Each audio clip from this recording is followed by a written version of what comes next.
Assalamualaikum warahmatullahi wabarakatuh. Innal hamdalillah nahmaduhu wa nusalli wa nusallimu ala rasulihil karim. Ashhadu an la ilaha illallah wa ashhadu anna Muhammadan abduhu wa rasuluh. Allahumma salli ala sayyidina Muhammad wa ala ali sayyidina Muhammad.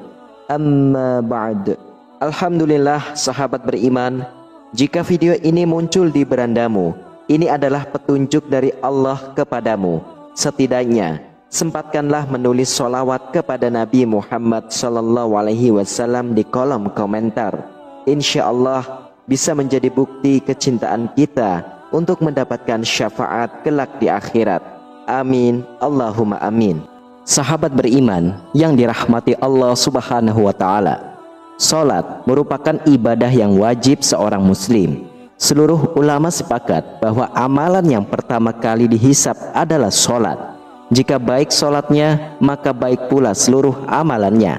Namun jika buruk salatnya, maka buruk pula amalannya. Untuk itu kita perlu total dalam melaksanakan salat agar pahala salat menjadi sempurna, baik salat wajib maupun salat sunnah. Selain harus khusyuk dan menghayati bacaan salat, kita juga wajib memperhatikan pakaian ataupun busana yang digunakan saat salat. Jangan sampai kita berpakaian asal-asalan saat menghadap Allah Subhanahu wa Ta'ala, sementara saat kondangan berpakaian rapi. Sahabat beriman, berikut ini adalah 7 kesalahan memakai pakaian saat salat yang perlu dihindari seorang muslim. Namun alangkah baiknya para sahabat beriman untuk menyimak terus video ini sampai akhir, agar sahabat bisa mendapatkan informasi yang utuh, supaya tidak gagal faham dan menjadi penambahnya ilmu dan pengetahuan. Yang pertama adalah kemeja atau pakaian pendek sehingga tersingkap sewaktu sholat. Tidak sedikit dari kaum pria saat ini yang juga mengenakan kemeja atau pakaian pendek ketika sholat. Pada saat ruku ataupun sujud, kemeja yang semula menutup celana terangkat ke atas karena terlalu pendek. Pada waktu itulah punggung dan sebagian anggota auratnya terlihat. Jika demikian, aurat yang semula tertutup menjadi terbuka, sedangkan dia sedang ruku atau sujud bersimpuh di hadapan Allah Subhanahu wa Ta'ala. Semoga Allah melindungi kita dari perbuatan yang seperti ini. Karena terbukanya aurat pada kondisi seperti itu bisa mengakibatkan sholat menjadi batal, dan sebab utamanya adalah celana yang berasal dari negeri-negeri kafir atau barat. Lalu yang kedua adalah busana yang penuh dengan gambar. Dari Aisyah radhiyallahu anha, dia berkata, Rasulullah SAW mengerjakan sholat dengan mengenakan khamisah atau jenis baju yang terbuat dari bulu yang ada gambarnya. Ketika telah mengerjakan sholat, beliau bersabda, pergilah kalian kepada Abu Jaham ibnu Hudzaifah dengan khamisah ini, dan bawalah kepadanya anbijaniyah atau jenis baju yang tebal dan kasar, karena sesungguhnya khamisah tadi telah mengganggu konsentrasiku ketika sholat. Hadis riwayah Imam Bukhari, Imam Muslim, Imam An-Nasai, Imam Ibnu Majah, Imam Malik dan Imam Baihaqi. Dan ada juga hadis lain, yaitu dari Anas radhiyallahu anhu. Ia berkata, dulu Aisyah memiliki kain tipis yang bergambar yang dibuat tutup tabir di samping rumahnya. Lantas Rasulullah SAW bersabda kepadanya, jauhkanlah dariku karena dia selalu tergambar dan terlintas kepadaku ketika sedang sholat. Hadis riwayah Imam Bukhari.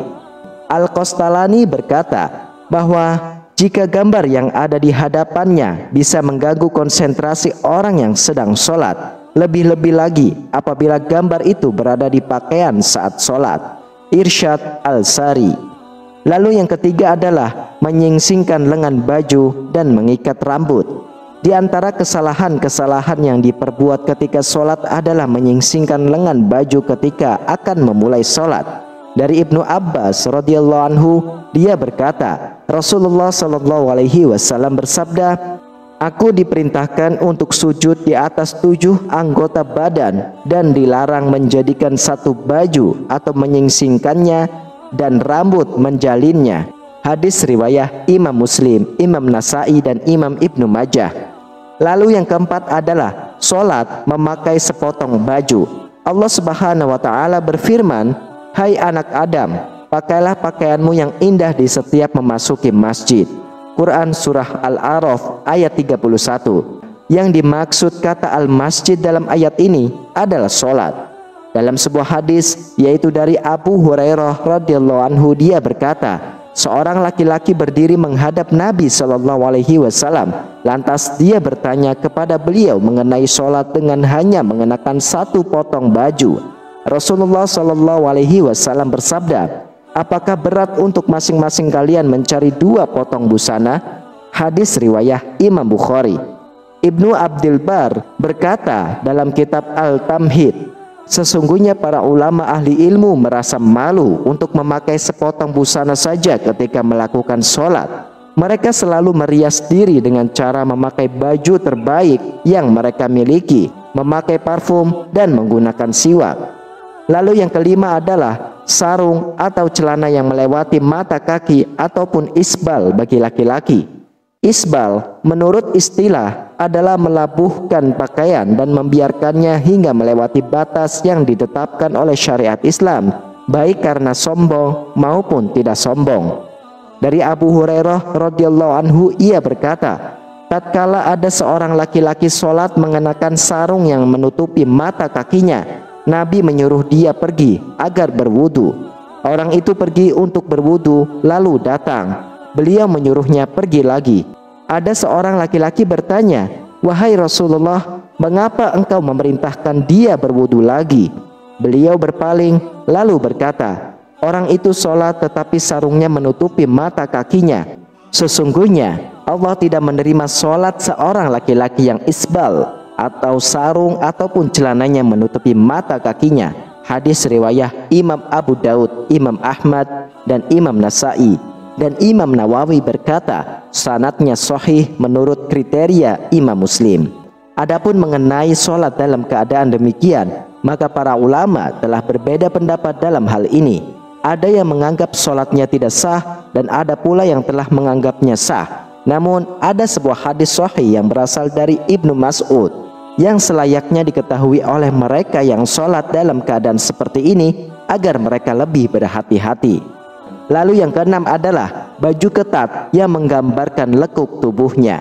Rasulullah ketika melihat Jabir bin Abdullah datang kepadanya malam hari, lalu dia sholat malam bersamanya, sedangkan waktu itu dia hanya menyelimutkan pakaian yang sempit sehingga membentuk semua tubuhnya. Beliau menasehati, jika pakaian itu sempit, jadikanlah sarung atau ikatan kainmu mulai di atas perut sampai ke bawah. Jika kainmu luas sekali, maka selimutkan ke seluruh anggota badan. Hadis riwayah Imam Bukhari. Imam Syafi'i dalam kitabnya yaitu kitab Al-Um berkata, jika orang sholat memakai baju tipis sehingga kelihatan kulitnya, maka tidak sah sholatnya. Syekh Albani berkata bahwa celana ketat itu mendatangkan 2 macam musibah. Musibah yang pertama, bahwa orang yang memakainya menyerupai orang-orang kafir, sedangkan kaum muslim memang memakai celana, akan tetapi model celana yang lebar dan longgar. Umat Islam baru mengenal celana ketat setelah mereka dijajah bangsa Eropa. Pengaruh buruk itulah yang diwariskan oleh kaum penjajah kepada umat Islam. Akan tetapi karena ketidakfahaman umat Islam sendiri, mereka mengambil tradisi buruk tersebut. Musibah yang kedua, celana ketat menyebabkan bentuk aurat terlihat dengan jelas. Memang benar bahwa aurat pria adalah anggota badan antara pusar dan lutut. Namun seorang hamba yang sedang melakukan sholat dituntut untuk berbuat lebih dari ketentuan yang telah ditetapkan oleh syariat dalam masalah busana ini. Lihat dalam Al-Quran surah Al-A'raf ayat 31. Tidak pantas dia melakukan maksiat kepada Allah ketika sedang sujud bersimpuh di hadapannya. Ketika dia mengenakan celana ketat, maka kedua pantatnya akan terbentuk dengan jelas. Bahkan lebih dari itu, bagian tubuh yang membelah keduanya juga terlihat nyata. Kemudian yang ketujuh adalah kedua bahu terbuka. Dari Abu Hurairah radhiyallahu anhu berkata, Rasulullah SAW bersabda, salah seorang dari kalian tidak boleh sholat dengan satu busana yang di pundaknya tidak ada penutupnya sedikit pun. Muttafaq alaih. Wallahu a'lam bishawab. Sahabat beriman, itulah 7 larangan jenis pakaian yang tidak boleh dipakai dalam sholat. Demikianlah, hanya ini yang dapat saya sampaikan dan bagikan. Semoga bermanfaat untuk kita semua. Wassalamualaikum warahmatullahi wabarakatuh.